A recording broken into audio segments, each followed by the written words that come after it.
so this is Lizzie from Love From Lizi, and today I'm bringing you the November 2017 Love From Lizi 10 cards 1 kit video. So this, as ever, is sped up quite a lot as there's quite a lot of footage to get through. Here I'm just showing you how I've split all of my card bases, because these are American letter size. They're 11 by 8.5, so I've just split them all down the middle, top to bottom. And into the first card here, I have gone straight in with one of the tiles that is like a cut apart tile, if you like.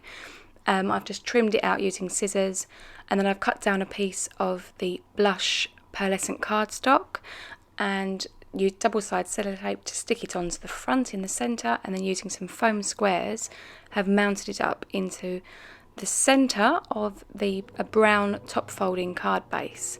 And here I'm just using some peel-offs. I'm just trying to decide which width to use. And then all I do is, rather than sort of measuring it out, I'm laying it down in the middle of the brown, as it were. And I'm allowing on the edges so that they cross over. And I'm showing you here, what I do is, using my craft knife, I push down between the two, and it sort of miters the corners, which makes it look really pretty. I've used my Spectrum Noir Clear Sparkle overlay pen on the wings and just some glossy accents on the bells. So this is a really simple card to sort of start it all up with, but it's just a nice, simple, quick Christmas card to make. Okay, so here's card 2. Now this one I wanted to use the stencil that came in the kit. It is an adhesive stencil, so you can reapply it many times, but it comes with a backing sheet, so I've just peeled it off there and then laid it down on top of the pale blue card front. Now I'm using the Picket Fence Distress Crayon that was part of the kit as well, and I'm sort of smushing it in and then using my finger just to sort of work the pigment around, and I go over all of the triangles apart from one at the middle in the bottom. Just, I'd love to say it was on purpose, but it just went that way. I've reapplied the stencil back onto the backing sheet, and then using the Merry Christmas die from the kit, I have cut some of the graphite pearlescent cardstock to say Merry Christmas, and then run it through my little Xyron machine. And using my bone folder, I've just made sure that all the adhesive is actually stuck to either the backing sheet or the sentiment. I've attached that to the lower part of the small tag from the kit, and I've selected one of the wooden snowflakes. Use the distressed crayon just to sort of pale it. It's not like bright white. If you wanted that, you might have to use some sort of Nouveau or even perhaps a gel pen to colour it. But it makes it match the tag, the sort of the pale wood grain tag. And here I'm using 2 different sizes of the gems, the medium and the tiny. The medium one I popped into the middle, and then around the edge of the snowflake I used the smaller ones just for a little bit of sparkly interest. I've removed the hole from the tag, and then using one of the pieces of twine that came in the embellishment bag, I've sort of laced it through, leaving one tail a little bit longer than the other because I think it just looks a bit more organic. And then using a couple of foam squares, I mount the tag towards the bottom, and that's that card. That's card number 2. So card number 3, I'm using some of the embossed craft coloured cardstock, using my bone folder just to get a nice good crease over it, and then I used my T-square ruler just to sort of make sure that the stag head was lined up, and then I cut 3 deer heads from the front. I did my best to try to use one of everything from the kit, and I did manage actually, apart from the wood grained patterned paper that I put in. But anyway, here we go. So I've die cut the 3 stags from the side, and then opened the card back out again, and using a pencil I just sort of mark how wide the ribbon is, and then using my craft knife and the T-square ruler to make sure the line is straight, I sort of cut a slit along the top fold. Now you'll see here that I'm repeatedly cutting. I think if you try to stab the knife through and drag it, you run the risk of it sort of fraying and not looking quite so neat. It's better to sort of make a gully and then just keep going over that same line to get a nice clean line. And then I feed the ribbon through. Because this is going to be a single layer card, I want the inside of the card to look nice as well. So I feed the ribbon through so that the ribbon sort of encases the whole front and back. And then I cut it with a bit of extra, if you like. And here you'll see, because there's wire in this ribbon, it made this not as difficult as it could have been. I just folded it in on itself so that obviously there's going to be a seam, but it was towards the bottom. And it was, you know, quite tidy looking. And then I used the gold cord and I laced that through as well. And I chose one of the little sentiment stickers that came on the sticker sheet, which says Happy New Year. And here you'll see me fixing some double-sided sellotape sort of under that fold, and I lay the gold cord into it, trim off any of the extra that's going to hang over, and then fold the seams in so that you can't see any of the harsh edges. It's a little bit fiddly, but I'm really pleased with the final outcome. I think that it looks nice and tidy. And it's off camera, unfortunately, but I used my anti-static powder tool on the back of the sticker that was peering through the stag. And so that's the end of that card. So here's card 4. Now I'm using one of the navy card bases, using the bone folder to get a nice crease, and I choose the Christmas tree stamp. Unfortunately, I didn't actually get to use my stamps anywhere near as much as I'd like to, but it was a case of trying to use the embellishments that all came in the kit. So it was sort of, it was more of a necessity, but hopefully the design team will use the stamps in different ways as well to give you lots of ideas, because I was really pleased with the fact that these were a little bit unique. I hadn't seen anything like this before, and so I was pleased that they were so well received. Anyhow, here we go. I've used my anti-static powder tool on the whole of the card base, and I've just started stamping. Now, you could do this with a MISTI or any other kind of stamping tool that you have. I just do this with an acrylic block and by eye, and I meant to do it randomly, but it did sort of end up in a pattern anyway, so I thought, well, as I've gone in with the pattern, I may as well continue. So I stamped quite a regular version, making sure that the stamping did go off the edge of the card, because it does make it look more organic. And then I used some Nouveau Glacier White embossing powder to cover all the trees over. And then I heat it all up using my heat gun. And then I chose a sticker from the sticker sheet, and using the matte mirror card from the kit, I put the Happy Holidays onto it, and then using my scissors I just trimmed around the edge. You could use a guillotine or a trimmer if you're more comfortable. And then there were 5 little gold stars that came in the kit, so I popped these at the top of 5 of the trees. This was a very happy coincidence that there were going to be 5 treetops exposed. It wasn't by design, so yeah, it did just work out well. So just using a little bit of glossy accents, I placed them down, and because they're not flat, I found the tweezers a little bit fiddly, so I found it easier just to use my fingers. I popped some foam squares onto the back of the sticker and mirrored panel, and then popped that towards the top in the centre of my card, and then that's that card finished. Okay, so card 5. Using the white card base, again with the bone folder, to give a nice good crease. I chose the All Is Calm and All Is Bright tile, and this is the embossed paper.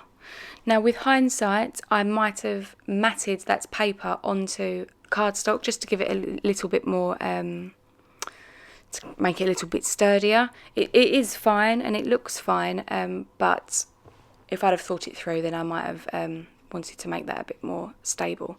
But here you see me sort of washi taping down the frame onto the front of the card base and putting some double-sided sellotape onto the back of my little picture panel, I suppose.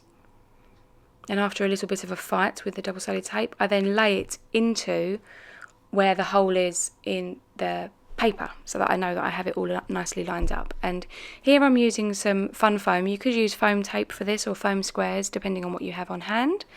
And using glossy accents, I layer 2 pieces of fun foam together just to give it a nice bit of extra depth. give it a good firm press, and then using a pencil I just roughly draw lines in around the inside of the window, and using a craft knife I cut into this. Now this is where using some cardstock behind the gold paper would have helped, because it would have just made the paper a bit more sturdy. And here I've chosen the acetate. Now I forgot to take off the protective backing, so guys, don't forget to do that.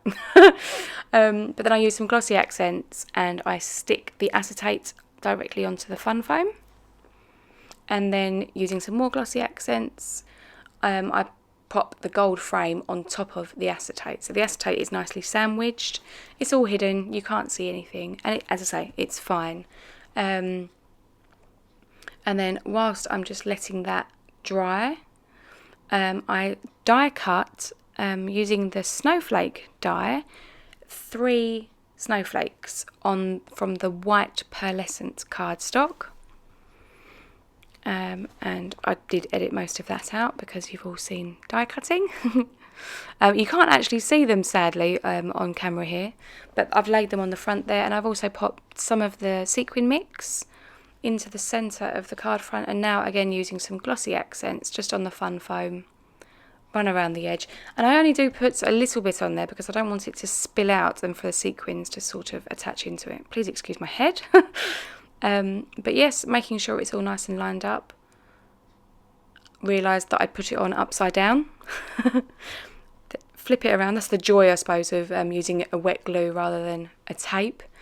And there is my shaker card, and it has the sentiment in the back. So here's card 6, and I'm using one of the frames that I did actually select this frame quite specifically because I knew that I wanted to make it a window, and this one's sort of inside design didn't impinge on the frame, so I could cut away those branches without it looking like something was missing. And here I've taken the other pale blue card base. I've run double-sided sellotape on both edges to make sure that up into the corners as well. And then I'm laying my pattern paper on top. I know some people like to cut first, but this way I've got 0 waste. So this makes me happy. Having trimmed those all round, I pop some foam squares that I've trimmed to be a bit thinner onto the back of the frame, and then stick that in the bottom lower corner, and then using some glossy accents I just go over the corners, because this particular frame has got these really beautiful, I'm guessing they're supposed to be engraved or like wood carved. So I've just made those a little bit shiny, and here I've selected out some sequins in the pale blue and the matte gold from the sequin mix, and sort of scattered them from the top left to the bottom right.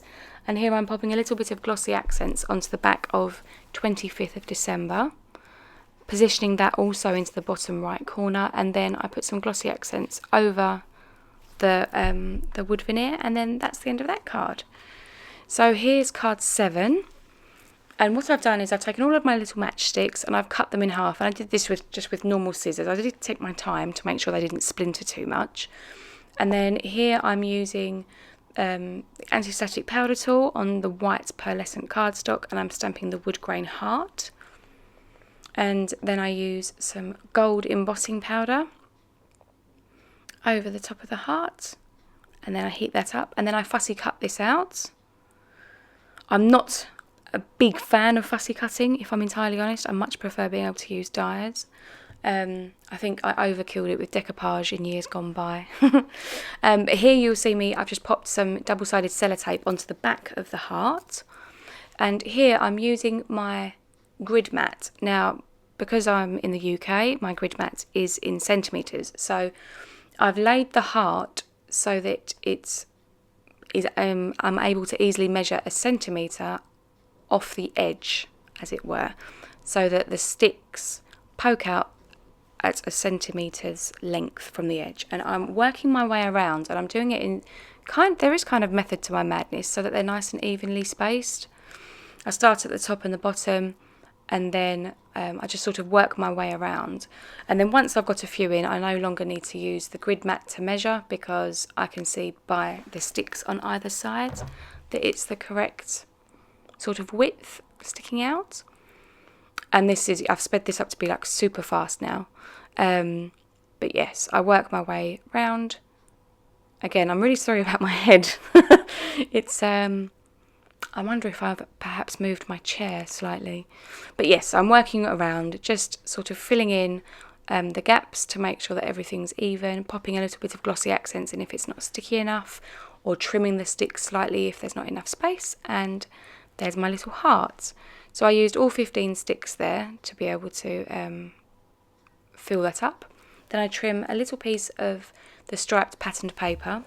I pop some double-sided sellotape onto the back of that pattern piece, remove the backing, and then position it slightly to the left from top to bottom, and then trim off the top.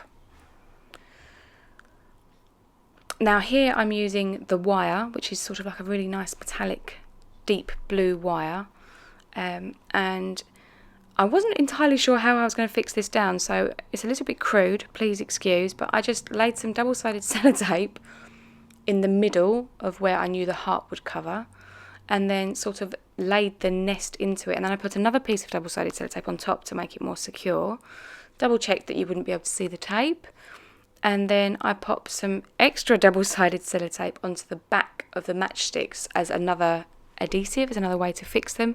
If I'd have had the time, I could have laid some glossy accents in it and let it dry overnight, because that would have made them particularly secure. And then on the back of the double-sided tape, I've popped some foam squares just to give a little bit of elevation away from the messy nest I've created with the wire. And I'm afraid, unfortunately, the end of the video stopped shooting, but I did just add a little happy holiday sentiment at the bottom. You'll see that at the end in the still shots. So here we are onto the next card, and I'm using the chocolate brown card base, and I've selected one of the stickers which has the stag and all of the sort of twigs at the bottom. I've mounted that onto the pale gold pearl, trimmed it out, and then I'm using 3 of the mirror triangles, and the way that I've sat them sort of above the twigs is as if they could be the trunks, if you like. And here I've taken the Merry Christmas stamp from the set and positioned it into my MISTI, and I did find the MISTI particularly useful for this, because I've laid it in, and whilst you can see anti-static powder tool, I did change my mind and wanted it just to be left as a Versamark impression. And because this cardstock is absorbent, it does show lovely. And all I'm doing here is using the grid on the paper, moving the cardstock up. I believe it's a 1/4 of an inch increment, which is perfect size for this size sentiment. These are like tiny weeny sentiments. So I work my way all the way up so that there's sort of like a strip of Merry Christmases. This is a quite an unusual card style for me. I wouldn't usually do this sort of thing, so it was nice to do something a bit different.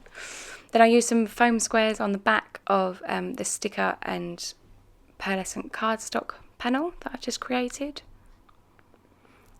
and then I position it towards the top of the card, and then open the card out and use my craft knife along the crease that I'd created. I cut a small slit, and then using the liquid gold ribbon I thread it through, as I know that I would like to have a little bow on the other side just to balance it a little bit. And I use my reverse tweezers here because I don't have that elusive third hand that every crafter wished they had. And then I just tie a bow.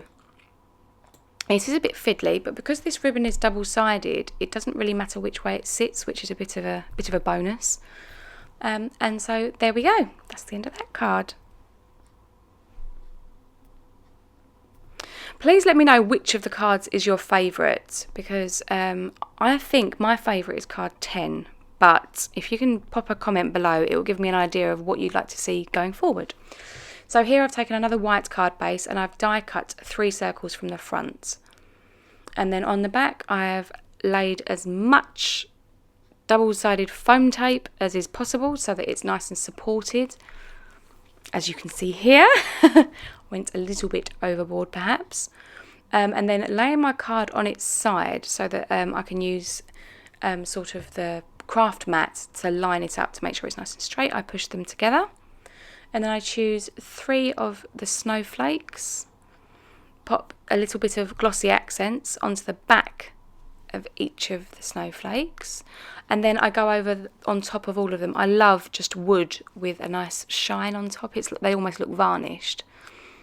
And then having done that, I use some anti-static powder tool on the white pearl cardstock again, and I stamp snow with Versamark ink, and then use some silver embossing powder. This card kit is predominantly gold, but I just wanted to show you that it certainly works with silver as well. And then I heat set that, and then just using my little trimmer that is probably about 15 years old and should be retired but still works great. I trim down the panel, and I put a little fishtail in the end just by cutting in the centre and then meeting the corners to the top of that line. I pop a couple of foam squares on the back, and I do prefer to leave my sentiments a little bit longer, again just so that I can remove the backing, stick it down, and then trim the edge off. And here I'm using the chocolate fondue Nouveau glitter drops that were part of the kit, and I'm just creating, strangely, sort of brown snow but it just creates a little bit of interest and a little bit of sparkle. So this card would be great, I think, as a masculine card if you had a friend that you wanted to send a card to that was a guy by himself. I think this would work lovely for that. And there is no rhyme or reason to how I put the Nouveau drops. I wish there was and I could explain it, but I just sort of spot them around. And so here we are now with card 10. So using the final card base, which is the navy base, I've just folded it in half and used my bone folder to get a good crease. Now, as I said earlier, this I do think is my favourite card, and all I've done is sort of picked 2 points to create a diagonal line across the front of the card, and then I'm just going to cut using my little trimmer all the way along, and then also along that crease fold. So that top portion I'm going to take away. Now, I'm going to get some double-sided sellotape here and line it up all along the edges and around the middle. Now, there may be a more efficient way of making this kind of card, but I, as often do, I made these cards up as I sort of went along. If I'd have known what I wanted the outcome to look like, I perhaps would have been more efficient. So anyway, I then hold up the acetate to make sure that I know what I'm doing, and I take off the double-sided release paper just from the top 2 pieces. Now I make sure that that bottom corner where my right hand is has got snowflakes on it to make sure that the whole front, as it were, has got a covering. And then I use the back of the card as sort of a template to cut around, and at the top I leave the acetate a bit longer. And so now I'm going to remove the rest of the release paper from the card front, as it were, and then I'm going to line up the bottom corner of the patterned paper with the card front so that there's a nice straight edge. Then I use the edge of the patterned paper to trim away the acetate so that that's all perfectly in line, and then I use the card front again just to cut away the patterned paper. Now this is where I'm not sure if it was perhaps the most efficient way to do it, but all I did was, because I could see through the acetate, I was able to fold it along the line that I needed to cut, which did make cutting it quite easy. And because the acetate was there, it wasn't actually stuck down. There wasn't any double-sided tape, so it wasn't particularly tricky. There may, as I say, maybe an easier way. And then all I do is I pop some double-sided tape on the front of the acetate, but making sure it's below that dark blue so that it won't be seen. Take the release off and then just lay and press down that pattern paper onto it. So now I've just used my craft mat to make sure that they're in line as I stand them up together, and then using the bone folder, fold over that top piece of acetate. I trim off the corners because acetate can be a little bit sharp on a corner, and here I'm using some of that waste piece of card as well, just trimming a little piece off because I know it's the exact right width. And then on the back of the back panel I've put some double-sided sellotape, and then measuring it up on the desk to make sure it was straight, popped the acetate on, then I've put another piece of double-sided tape on top of the acetate, and I've just stuck that little piece over the top. It's just to sort of tidy it at the back. And now here I'm just running a peel off along that seam. This is the joy of peel offs. They hide a multitude of sins, and whilst it was quite tidy looking, it just gives it a nice finishing touch. And on the inside you can see ever such a small amount of the patterned paper, so this peel off just hides that, which is perfect. Give it a nice clean, tidy and professional finish. So I now have my card sort of reassembled, and I've cut 4 of the reindeer, and I'm using ever such small spots of glossy accents sort of dotted around on the back of the reindeer. Then I sort of flip it over and then have them dancing, as it were, above the line of the trees, shall we say. This is a very loose modern art sort of idea, I suppose, with the snow, with the reindeers dancing over the trees. Trim off the extra, and then I use one of the stickers on a piece of the matte mirror card, trim around the edge of that and pop it up on some foam squares. So I think this is my favourite card just because it's a little bit different. I do like a card front with a bit of interest, I suppose. But yeah, so they are the 10 cards this month. They're all quite nice and simple, and the reason being that I do think with Christmas cards you need to make so many of them that it's nice to be able to keep some simple. So anyway, here are my kit leftovers. So there's Nouveau Drops, there's the Distress Crayon, there's a whole metre of the blue and navy and gold. There's trim, there's lots of wooden icons, there's sequins. Obviously I've got the 3 dies. I've still got 7 of the triangles, 2 of the large tags with tassels, plenty of the ribbon, the stamp set, and then there's of the specialty. I didn't use a whole piece of the specialty at all. And there's 3 bits sort of cut-offs, if you like, and then there is 9 whole sheets of patterned paper. I didn't even get through using many of those at all. Obviously I have the stencil as well, lots of peel-offs. I only used 4. More than half of the acetate remains, and I've only used about 4 stickers, I think, 5 stickers tops. I used 2 of the panels, so there's still 10 of those left, and I only used 1 of the frames. There is still the whole sheet of wood veneer as well, so there you could make at least another 20 cards from this, and I wish I had the time to give you guys loads more inspiration. But the design team have got all of their videos coming shortly, so I'm hoping that you're going to be able to get some really good inspiration from them as well. And we all craft differently, which is the idea behind the design team, so that you can have as much inspiration as possible. Okay, so now that I've just popped all these little bits and pieces away, here are the additional things I use. So there's some Misty, some fun foam, trimmers. You don't need 2 trimmers, that's just my preference. Foam squares, double-sided sellotape, washi tape, craft knife, sticky pencil, glossy accents, anti-static powder tool. Oh, there's my gems. I left the gems out from my kit. Sorry, there's all of those gems left. I used a circular die, tweezers, Spectrum Noir sparkle, embossing powders. Then there's scissors, Versamark, acrylic block, T-square ruler, bone folder and pencil. So I did actually keep the supplies to quite a minimum this month. And here are some still shots of the cards. And I hope you've enjoyed this video. Please give it a thumbs up if you like it. And do subscribe so that you can catch up with the design team's kits. The mid-November release is going to be coming very shortly. I've got some really exciting products that I'm looking forward to sharing with you.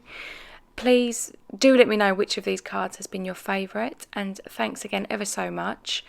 I will look forward to speaking with you all very soon. Until next time, do take care. Thanks very much and happy paper crafting. Bye!